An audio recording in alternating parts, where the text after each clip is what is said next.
In today's video, I'm going to teach you how to add a filter in Excel. If you work with tables or lists in Excel, filtering is one of the easiest ways to focus only on the information you need without deleting or moving any data. It simply hides the rows that don't match your selection, which makes large worksheets much easier to read. To get started, open your Excel workbook and make sure it contains the data you want to filter. In this example, the sample data is placed in cells A1 through C6. Before adding a filter, it's important that your data is arranged clearly with column headers at the top. Those headers are what Excel uses to create the filter options. Next, select the entire data range, including the headers. This step matters because if the headers are left out, Excel may not apply the filter correctly to the whole table. So just highlight the full table from top to bottom and side to side, making sure all relevant columns are included.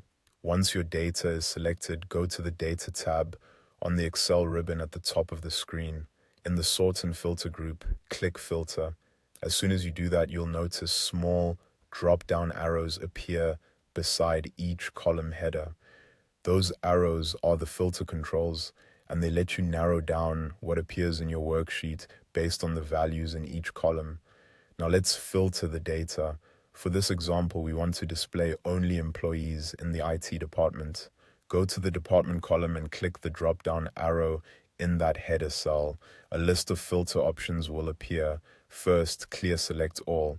This removes every currently selected value, giving you a clean starting point. Then check only IT and click OK. Right away, Excel will update the worksheet to show only the rows that match that department. The other rows are not deleted, they're just temporarily hidden. That's what makes filtering so useful. You can quickly focus on specific records while keeping the full data set intact in the background. At this point, you should only see the rows for employees in the IT department.